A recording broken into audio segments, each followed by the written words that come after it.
Hello hi friends, welcome back to my channel. ఈరోజు వంకాయ curry అలాగనే పచ్చి కొబ్బరి అన్నం చేయబోతున్నాను. చాలా చాలా టేస్టీగా ఉంటుందని. వంకాయ కర్రీ అయితే చాలా ఈజీగా సింపుల్గా చేయబోతున్నాను. అలాగనే ఈ కొబ్బరి అన్నం కూడా కొంచెం ఈజీ ప్రాసెస్లో చేయబోతున్నాను. అంటే పిల్లలకు లంచ్ బాక్స్లోకి అలాగనే పొద్దున్నే మనకు ఆడావిడి లేకుండా ఈజీ ప్రాసెస్లో చేయబోతున్నాను. ఈ వంకాయ కర్రీలోకి 1/2 kg వంకాయలు తీసుకున్నాను. ఇవి ముళ్ళొంకాయలండి. తర్వాత 2 టమాటాలని, 1 ఆనియన్, అలాగనే కొద్దిగా చింతపండును కూడా నానబెట్టుకోవాలి. అలాగనే కొంచెం నువ్వుల పొడిని యాడ్ చేస్తున్నాను. ఈ నువ్వుల పొడి కూడా చాలా చాలా బాగుంటుందండి ఈ వంకాయలో వేయడం వల్ల. తర్వాత కారం, ఉప్పు, పసుపు, అలాగనే ధనియాల పొడి.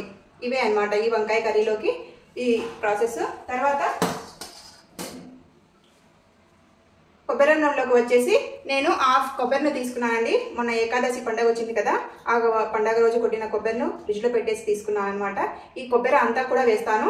తర్వాత వాటిలోకి కొంచెం కొన్ని వెల్లుల్లి, అలాగనే అల్లం, కొన్ని పచ్చిమిర్చి, కారానికి తగినట్టుగా 1 ఆనియన్. ఇవే అండి ఈ వంకాయ కర్రీ. కొబ్బరి అన్నం ఎలా చేయాలో చూపిస్తాను చూడండి.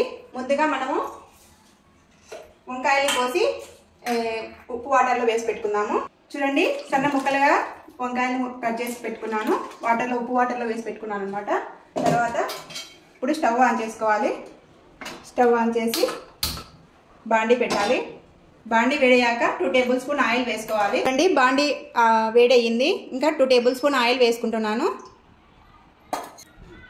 చూడండి, ఆయిల్ వేడయ్యింది.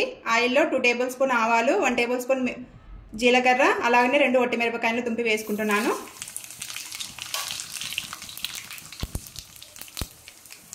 ఇవన్నీ కొద్దిగా వేగాక 2 ఆనియన్స్ సన్న ముక్కలా కట్ చేసుకొని వేసుకోవాలి. ఈ పోపు అంతా బాగా వేగాలన్నమాట, దోరగా వేగాలి. చూడండి, దోరగా వేగిపోయాయి. ఇప్పుడు 2 టమాటాలని సన్న ముక్కలా కట్ చేసుకొని వేసుకోవాలి. కొద్దిసేపు వేగనివ్వాలి, అంటే టమాటాలు మెత్తబడాలన్నమాట. చూడండి, పోపు అంతా కూడా వేగిపోయింది. ఇప్పుడు మనం సన్నగా ముక్కలు కట్ చేసుకున్నటువంటి వంకాయలను ఇందులో వేసుకుందాం.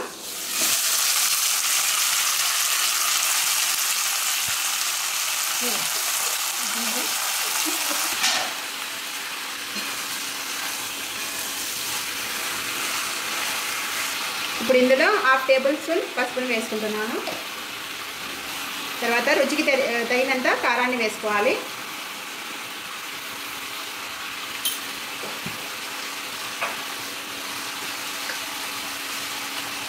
అలాగనే కొంచెం కల్లుపుని యాడ్ చేస్తున్నాను. వీటన్నిటిని ఇప్పుడు బాగా కలుపుకోవాలి. కలుపుకొని వాటిపైన మూత పెట్టేయాలి. వాటిలో ఉండే వాటర్ అంతా బయటకు వచ్చేసి అవి బాగా మగ్గుతాయి అన్నమాట.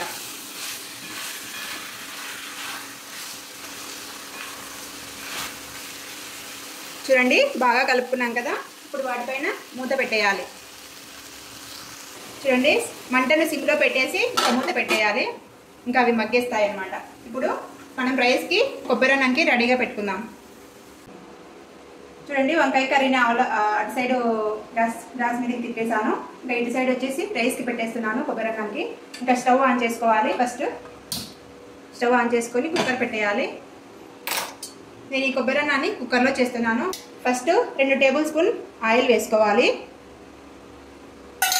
తర్వాత 2 టేబుల్ స్పూన్ నెయ్యిని కూడా యాడ్ చేస్తున్నాను. నెయ్యిని యాడ్ చేయడం వల్ల కొబ్బరి అన్నంలో చాలా టేస్టీగా ఉంటుందండి. చూడండి, నెయ్యి అంతా కూడా వేగిపోయింది. నెయ్యి అంతా కూడా కాగిపోయింది.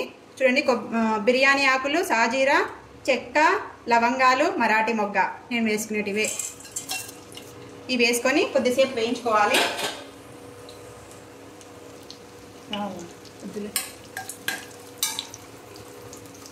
చూడండి, ఇవి వేగిపోతున్నాయి. ఇవి వేగిన తర్వాత ఒక పెద్ద ఆనియన్ని ఇలా సన్న ముక్కలా కట్ చేసుకున్నాను. వీటిని కూడా యాడ్ చేస్తున్నాను. ఇవన్నీ కూడా దోరగా వేగిపోవాలన్నమాట. చూడండి, పోపు దోరగా వేగిపోయింది. ఇప్పుడు పచ్చిమిర్చి, అల్లం, వెల్లుల్లి మిక్సీ పట్టినటువంటి పేస్ట్ని ఇందులో వేసుకుంటున్నాను. నేను మెత్తగా పట్టలేదన్నమాట, పేస్ట్ కచ్చాపచ్చాగా పట్టానన్నమాట. ఇంత బాగుంది. పేస్ట్ పచ్చిమిర్చి పేస్ట్ వేసుకొని బాగా కలుపుకోవాలి. వీటిలో ఉండే రాస్మెల్ అంతా పోయి మనకు పచ్చివాసన అంతా పోయి కొద్దిసేపు వేగాలన్నమాట.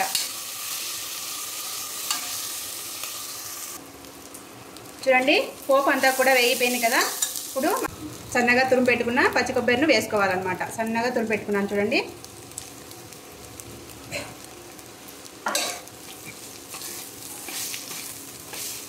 వీటిలో ఉండే కొద్దిగా రాస్మెల్ పోయిన తర్వాత మనం నానబెట్టుకున్నటువంటి బియ్యాన్ని వేసుకొని కలుపుకోవాలన్నమాట. మనం ఎంత కొబ్బరి వేసినా కూడా చూడండి ఎంత అయిపోయిందో. సన్నగా తరిమినాం కాబట్టి ఎంత కొబ్బరి వేసినా కూడా మనం పోపులో బాగా వేగిపోతుంది.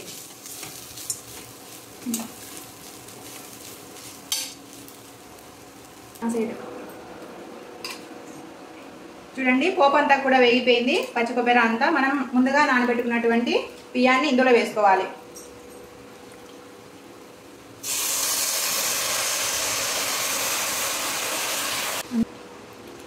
చూడండి బియ్యాన్ని వేసుకున్నాం కదా. ఒకసారి బాగా కలుపుకొని ఇంకా ఇందులో వాటర్ వేసుకోవాలి.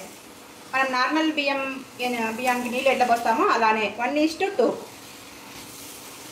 ఒక గ్లాస్కి 2 గ్లాసుల వాటర్ కదా మనం పోసేది, అలానే వేసుకోవాలి. చూడండి కలుపుకున్నాం కదా. వాటర్ వేసుకుంటున్నాను.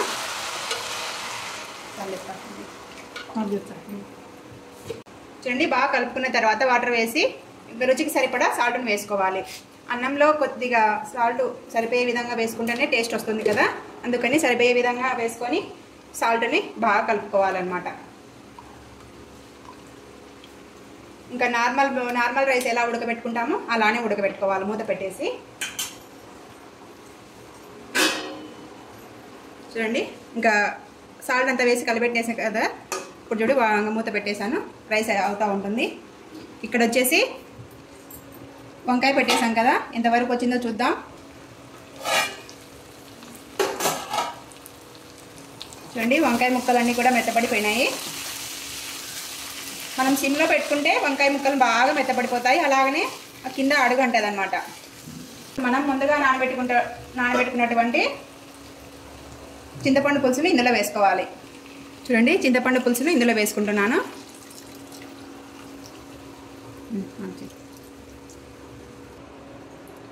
చూడండి చింతపండు పులుసు వేసాం కదా. ఒకసారి ఇంకా కొద్దిగా వాటర్ వేసేసిన ఉడకబెట్టుకుంటున్నా. ఇప్పుడు ఇందులో మనం ముందుగా పొడి చేసి పెట్టుకున్నటువంటి నువ్వుల పొడిని యాడ్ చేస్తున్నాను. అలాగనే 2 టేబుల్ స్పూన్ ధనియాల పొడిని కూడా యాడ్ చేస్తున్నాను. ధనియా పౌడర్ కూడా వేసేసాం కదా. ఒకసారి బాగా కలుపుకొని ఇంకా ఉడకబెట్టుకోవాలన్నమాట. మనకు కర్రీ అనేది రెడీ అయిపోతుంది. వంకాయ కర్రీ చూడండి వంకాయ అటు సైడ్ అయ్యింది, ఇటు సైడ్ రైస్ కూడా అయిపోయింది. రైస్ అయిపోయింది, మగ్గుతా ఉంది రైస్. ఇప్పుడు వంకాయ కర్రీ చూడండి ఆల్మోస్ట్ అయిపోయింది. ఇంకా కొత్తిమీరని చల్లిస్తున్నాను. అలాగనే కొద్దిగా కరివేపాకును కూడా వేసుకుంటున్నాను. ఇలా అంతా అయిన తర్వాత కరివేపాకును వేసుకోవడం వల్ల ఆ కరివేపాకు ఫ్లేవర్ అనేది వంకాయకి పడుతుంది. చాలా చాలా బాగుంటుంది అనమాట కరివేపాకు ఫ్లేవర్. అయిపోయింది ఆల్మోస్ట్ కర్రీ అంతా కూడా, వంకాయ కర్రీ అంతా కూడా అయిపోయింది. స్టవ్ ఆఫ్ చేసేసుకుంటున్నాను. ఇటు సైడ్ వచ్చేసి అన్నం కూడా రెడీ అయిపోయింది. చూడండి అన్నం కొద్దిగా మగ్గుతుంది అనమాట. వాటిలో ఉండే తేమ ఉంటుంది కదా, లాస్ట్లో ఇంకా మగ్గిస్తూ ఉన్నాను.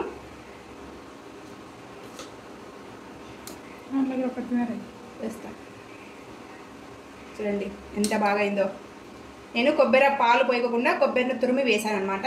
ఇలా కొబ్బరిని తురిమి వేయడం వల్ల కొబ్బరి పలుకులు అనేవి మనం తినేటప్పుడు పంట కింద పడి చాలా టేస్టీగా ఉంటుంది కొబ్బరి అన్నం. అలాగనే పచ్చి కొబ్బరి తినడం వల్ల మన హెల్త్కి కూడా చాలా మంచిది కదా. పాలంటే ఇంకా కొద్దిగా పాలతో పాటు వాటర్ యాడ్ చేస్తాం కాబట్టి మనం వాటర్ కంటెంట్ ఎక్కువగా ఉంటుంది. ఇలా అయితే కొబ్బరిని తీసుకుంటాం, అలాగనే వాటిలో ఉండే పాల కంటెంట్ మనకు వెళ్తుంది. అందుకోసం కొబ్బరి తురుమును వేసి నేను ఇలా కొబ్బరి రైస్ చేశాను అనమాట. చాలా చాలా టేస్టీగా ఉంటుంది. ఒకసారి ట్రై చేయండి, మీరు కూడా చాలా బాగుంటుంది. పిల్లలకు లంచ్ బాక్స్లోకి చాలా టేస్టీగా ఉంటుందండి. చేసి చూడండి అన్నం కూడా రెడీ అయిపోయింది. కొత్తిమీరని చల్లేసుకుంటున్నాను. అలాగనే కొంచెం కరివేపాకును కూడా చల్లేస్తున్నాను.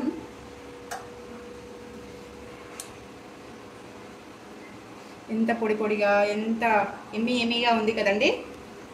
అలా వేస్తే కొద్దిగా మగ్గేస్తుంది. ఇంకా స్టవ్ ఆఫ్ చేసేసుకున్నాం.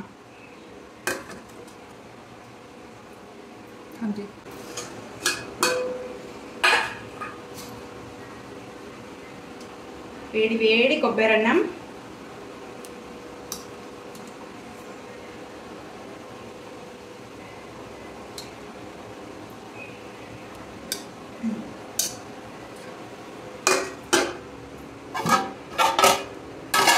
ఎమ్మీగా ఉండే వంకాయ కర్రీ.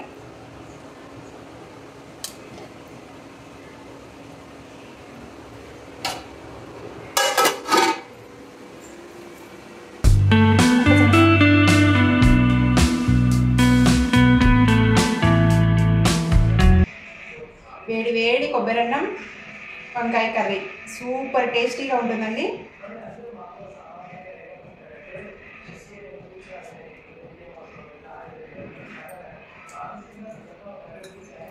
సూపర్గా ఉంది. మనం వేసిన కొద్దిగా చింతపండు పులుసు, అలాగే నువ్వుల పొడి, చాలా చాలా టేస్టీగా ఉంది కర్రీ. అలాగే కొబ్బరి అన్నం కూడా చాలా బాగా ఉడికిందనమాట. నేను చెప్పిన కొలతలతో కొబ్బరి అన్నం చేసుకోండి, చాలా సింపుల్గా ఈజీగా అయిపోతుంది. అలాగే కొబ్బరి కూడా మన హెల్త్కి చాలా మంచిది అనమాట.